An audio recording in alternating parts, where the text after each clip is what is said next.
Well, it's been quite a week. Remember that deep breath? That's going to be a tool for us. Let's do it again.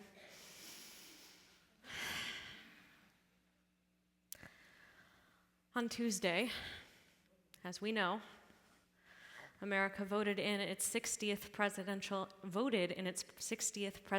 election in our history. And since Tuesday night, we have spoken to many of you. I know we have all felt a wide range of emotions over the course of just the past few days. Some are celebrating a victory. Some are angry, or sad, or afraid, or worried, or all of those things. Many of us are feeling isolated, not sure who to talk to, or even what to say. No matter where your emotions have taken you over the past few days, it may help to remember that this is not the end, and this is not the beginning. For more than 248 years, America has been on a journey. In 1790, George Washington wrote, "The establishment of our new government seems to be the last great experiment for promoting human happiness by reasonable compact in civil society." A quarter of a millennium later, we are still in the midst of that great experiment. The presidential election of 2024 is undoubtedly significant, and it is also just one data point on the American journey. Of course, the American journey is not our only journey. The beauty of our Torah is that each week it speaks to us exactly where we are. This week we read the beginning of Abraham's story. It starts like this. It may sound familiar. God calls out to Abraham, "Lech lecha," go forth from your land, your birthplace, your father's house, to the land that I will show you. I will make of you a great nation, and I will bless you. I will make your name great, and you shall be a blessing. And Abraham takes on this job that God gives him without any discussion. With such wonderful promises from God, maybe that makes sense. All he has to do is follow God's instructions, and he will receive an incredible reward. I can imagine taking on such a journey. So Abraham sets out, and he faces tests and trials along the way, and he does eventually end up arguing with God. No good road trip is a good road trip without some argument along the way. But he keeps listening, and he keeps following God's instructions, and he dies.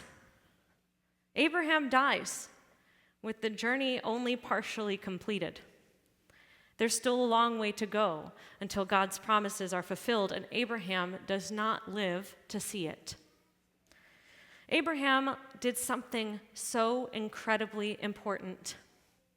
Abraham laid the groundwork for the next generation, and the next generation after that, who laid the groundwork for the next generation after that, and the generation after that. Even Moses, one of the greatest leaders in our people's history, who led our ancestors from slavery to freedom on both a spiritual and grueling physical journey. And Moses does not live to see it finished either. And here we are. We are still on this journey too. All journeys have their twists and their turns, and this week was no exception. But this is not the first time we've faced a difficult reality or a changing landscape, especially as Jews.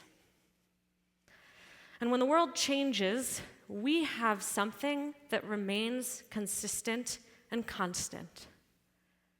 We are an eternal people. Against seemingly insurmountable odds, here we still are. How can that be? How can that be? Because along every step of our journey, in every victory and every struggle and every moment in between, we remain steadfastly committed to our unshakable, foundational values. We never forget who we are, and we do not allow circumstances or changes in the world around us to shake us from our sacred vision of ourselves and our world. Especially amidst moments of crisis and change, we recommit to our values. We must be grounded in those values. We must lead with those values. This is how we carry on Abraham's legacy as agents of moral change. We are a people with clear moral vision. We take care of the poor, the widow, and the orphan. We shelter the stranger because we were once strangers in the land of Egypt. We uphold pikuach nefesh, the preservation and protection of health and well-being. We love our neighbor. We treat each and every person as inherently and infinitely valuable because we are all made in the image of God. All of these values come straight out of Torah. They are not politics or policy or party. That's Torah. That's us. And we live those values in every generation. In his email to the Reform movement this week, Rabbi Rick Jacobs, our movement's president, reminded us of the way these values play out today through our commitment to civil rights, women's rights, LGBTQ plus equality, caring for the health of our environment, and every individual's right to reproductive and other forms of health care, and on and on. And Rabbi Jacobs reminded us that we are not alone in the fight for these values. As a Reformed Jewish community, we will work together with one another and with allies across lines of race and faith to make our country a better one. We will be moral agents. That's who we have been, that's who we are, and that's who we will continue to be. One of our Jewish organizations most deeply involved in this work is the Religious Action Center. Last week, Rabbi David Saperstein was honored by the RAC for 50 years of dedicated service, less than 1 week before the election. And at the end of the evening, Rabbi Saperstein reminded us that we are the first generation of Jews who live in a world where it's actually possible to live out the values we hold so dear. We are able to make enough food to feed the hungry. We have the scientific capacity to distribute vaccines and life-saving medications.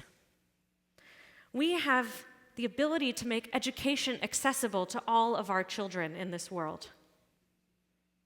Not to do so, as Rabbi Saperstein said again and again, would be a failure of moral vision. He concluded with these powerful words. He said, "What I've learned so clearly in my 50 years of religious and moral advocacy to government and society is that someone will decide. Your only choice, our only choice, is whether we will be the audience watching others make those decisions, or if we will be the authors of those decisions.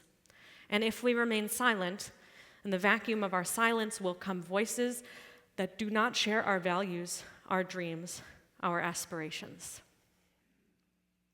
As he has done over and over again for the past 50 years, Rabbi Saperstein challenges us, remember who you are. Remember what you stand for. He challenges us to remain active in the fight for justice rather than standing on the sidelines. This is not the first time we've had to consciously remind ourselves of our role in this world.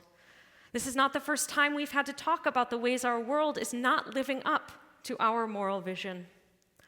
This is the reality after every election. No single elected official has solved or will solve all of our problems.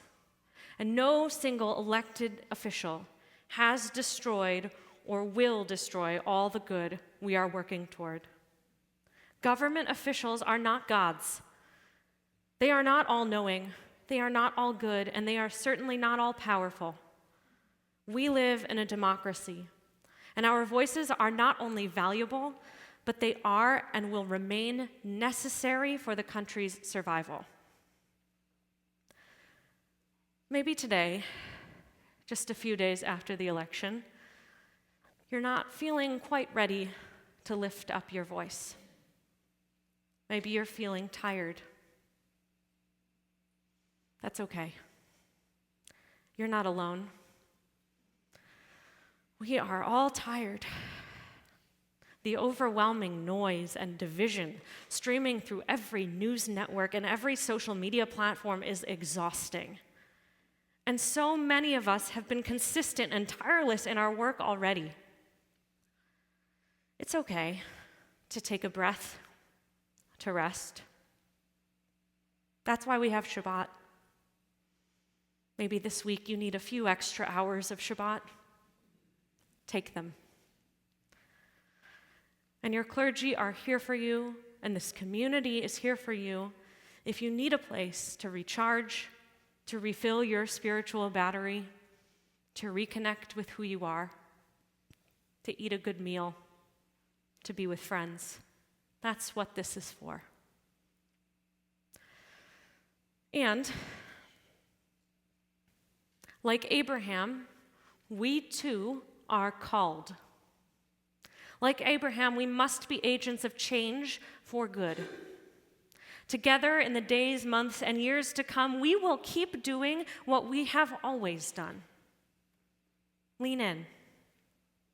Lean in and lean on this community as we dig deep into our tradition, finding strength and fortitude in our people's eternal moral vision.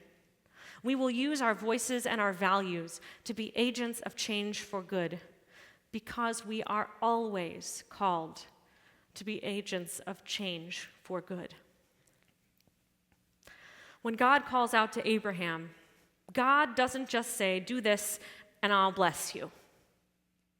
God's promise is not to bless Abraham.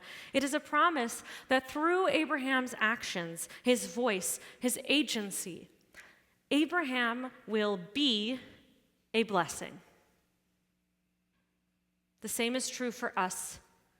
We each have the agency to be blessings in this world. This is our eternal covenant with God and with one another and with our country and with our world. Our country also has a covenant.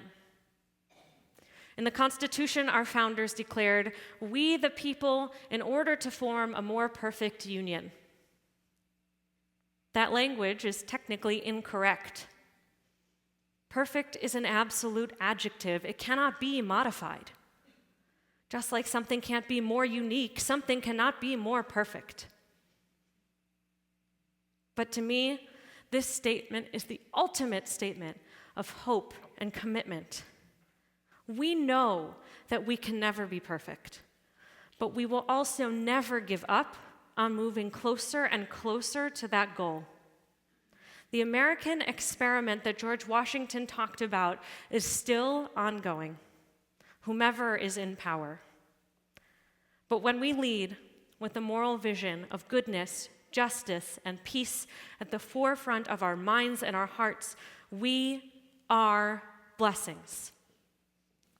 And we make this journey, the American journey and the Jewish journey, a little more perfect. We are blessings.